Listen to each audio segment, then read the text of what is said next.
quality, service, atmosphere. You're next in the chair. Feel at home in the barbershop. G. Bush offers a fresh cut on sports. The barbershop isn't just grooming for guys. It's culture, it's lifestyle, it's sports. And it's now the barbershop is giving the sports scene a sheer shave and shine. Join the makeover now. Follow Garrett Bush at GBush91 on Twitter.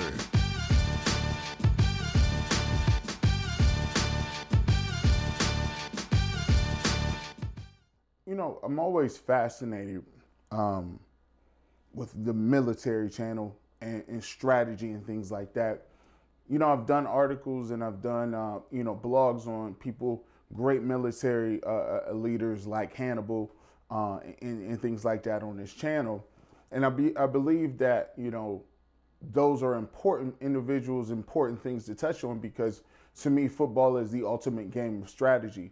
And you can actually take strategy, like I believe you can take leadership, and you can translate those things to a various large, group of different ideas, games, different units, different battalions, different, organizations, whether it's business, sports, military, anything. You can take those principles and apply those to a large number of different things that you do throughout life. I mean, so when I look at football, I really closely marry the strategy of the art of war with the strategy of football when you're talking about manpower and strategic places that you're going to go ahead and you're going to allocate your resources and how to beat the other team. And, one of the things that I go back to is, the Korean War and even the Vietnam War. And most people would think that when you look at those two things, you would see that the Korean War and the Vietnam War were two wars where America, though they had some of the best military and the strongest military in the world as far as their equipment, as far as their artillery, as far as their air power, as far as their tanks and infantry and the number of men that they had, the resources, the biggest and best Navy in the world, and the amount of dollars that we spend each and every year on our military dwarfs any other military in the world. And you still, at that point in time, were not able to beat, and drive people out of Ho Chi Minh City. When you're talking about Vietnam, you're still one of the bloodiest battles in the world was fought in Korea. And so when you look at these, you ask yourself, how did this come about? And, you look at the way those wars were carried out. And most people, if you listen to any general or any, top military individual or historian, they will tell you that when you are talking in terms of military prowess, air support wins everything. Whoever controls the air is a monster, because air power is devastating, especially when you're able to outmaneuver and be pinpoint accurate when you're dropping bombs. You can have all of the air superiority that you want, but your air superiority is only as good as your infantry that you have on the ground. And a great historian, T.R. Fennerbach, in 1963, right? He says, you may fly over a land forever. You may bomb it, you may atomize it, you may pulverize it, you may wipe it clear of life. But if you desire to defend it, protect it, and keep it for civilization, you must do this on the ground, the way the Roman legions did it, by putting your young men in the mud. And when you look at that it can never ring more truer, because you can go ahead and do whatever you want to. And you can bomb people and you can go tear down supply chains and power grids and make sure that the enemy is gone. But the new enemy is the insurgents, the people that are in your area doing a lot of different stuff. The suicide bombers, the guys that come in, the splinter cells. Sounds like a Tom Clancy video game. Talking about Call of Duty, Black Shadow Mist. Come on, man. Come on, man. I almost want to put that snake noise in there. I'm scared. But long story short is, the ground supplements the air attack. You say, G. Bush, here you go again. Get to the point. I'll get to it. When you're talking about football, it's the same thing. Kevin Stefanski is more of a general, more of a tactician when it comes to the art of war than he is when it comes to a football coach, right? He's strategic. And when we talked about who's going to call the plays, I told everybody I want him to call the plays. I didn't know he was going to have this playbook. I didn't have a crystal ball and said he was going to, I do have a crystal ball. I like to joke and say I do. I'm right a lot of times. But we didn't know he was going to come out with these plays and have the same level of plays and success that he has right now. But anytime I want my general to be able to call plays and to make adjustments in the front, in the field.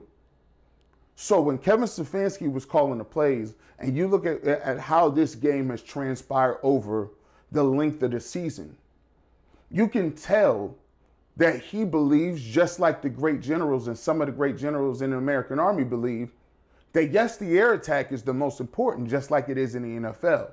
However, you're only as good as your running attack. And so you saw early in this season that he came in with a game plan. The game plan was this: I'm going to establish the run, even if I got to over-establish it. Even if I got to over-establish it to the detriment of the score. Even if I got to establish it for the detriment of maybe some guys are going to be in the backfield. Maybe my running backs are going to be worn down a little bit. But he knew something. I got two thoroughbreds back there. One of them might get hurt. I can use the other one, and hopefully the other one comes back and we can still use the two-headed monster. Maybe one of my offensive linemen goes down. But I kept Chris Hubbard. I got a couple other guys that I can plug and play. I think I got enough up front to weather the storm.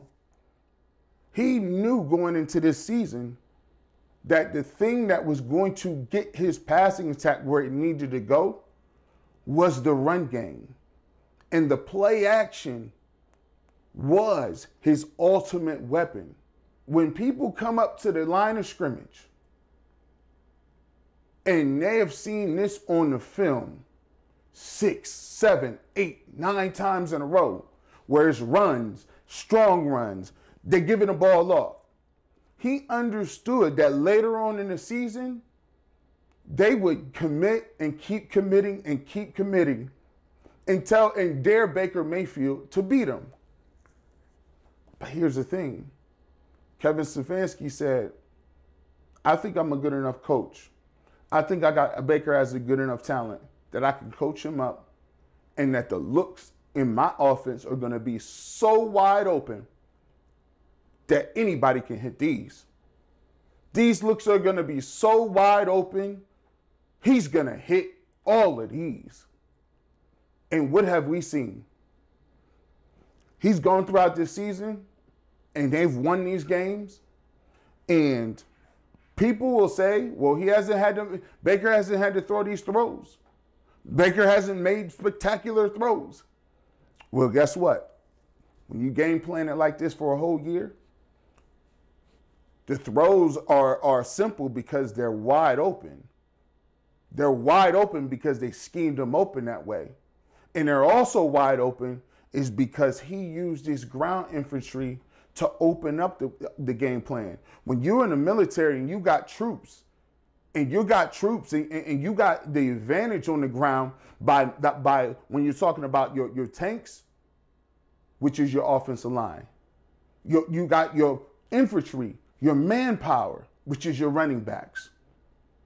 You can take cities, you can take towns, you can take places, you can get rid of their supply chains, you can get rid of people, you can get rid of power grids, you can get rid of all of that because you have the technology and you have the people to do it and sustain it. Once you take a town, guess what? You got enough people to protect it. You take this, you can keep enough people to protect what you just took because you got the advantage with the numbers. Same way, when the Browns get a lead, they can keep the lead because they got enough running backs and a good offensive line that come third and fourth quarter. Guess what we doing? Game time, buddy. Game time.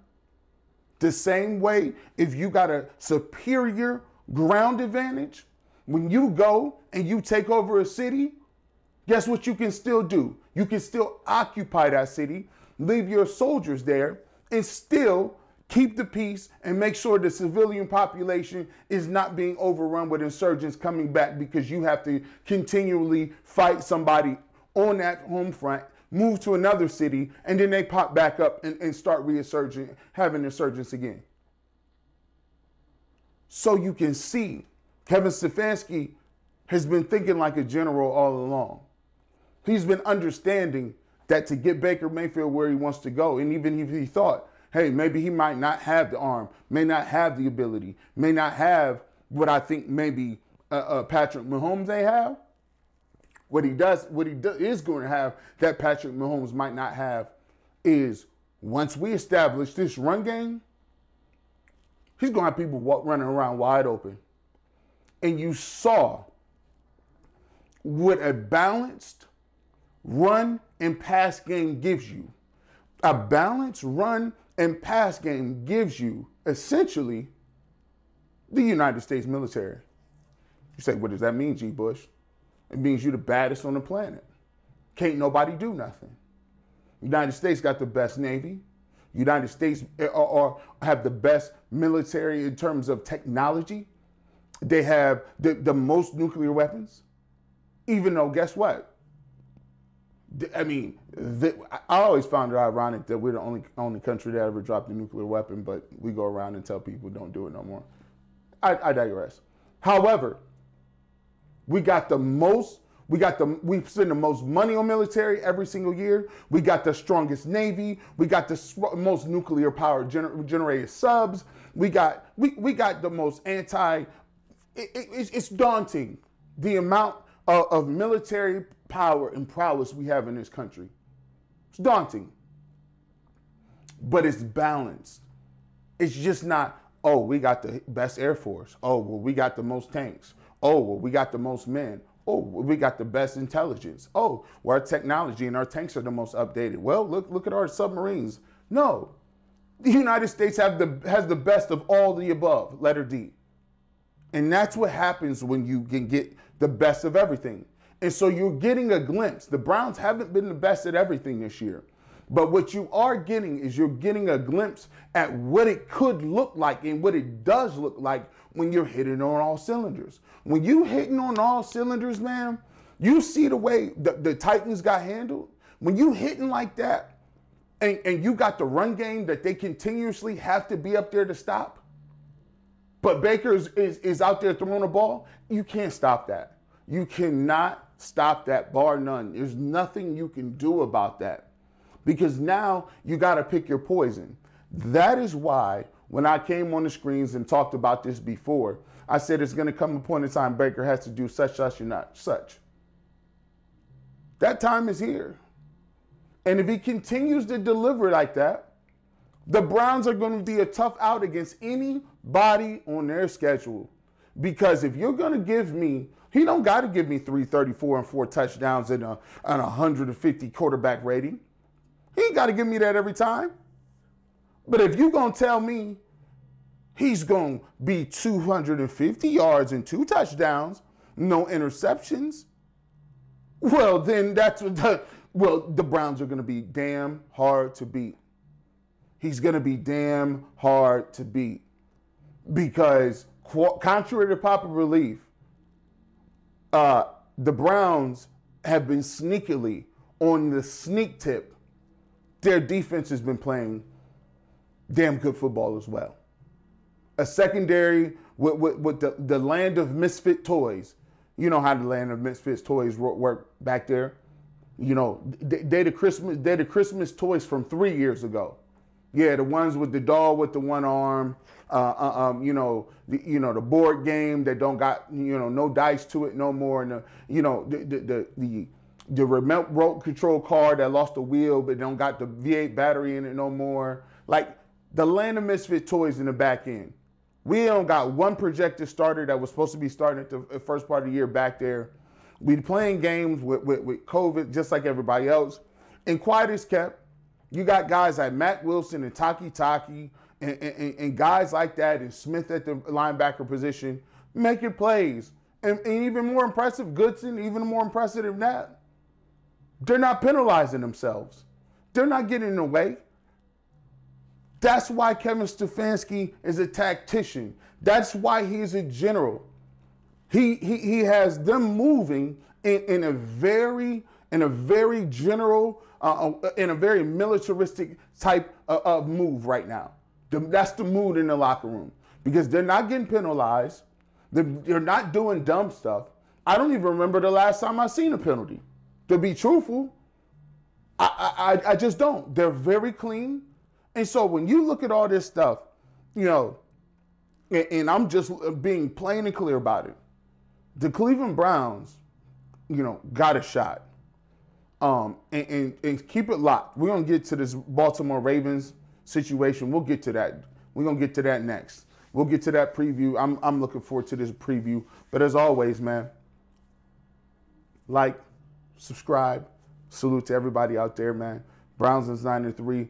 Look out for that preview. Browns versus Ravens grudge match. It's going to be a dandy. It's going to be a barn burner Monday Night Football. All the chips is on the line right now. Woo! Boy, I got white stuff in my mouth. I'm foaming at the mouth. You know what it is. Your boy G. Bush. Salute.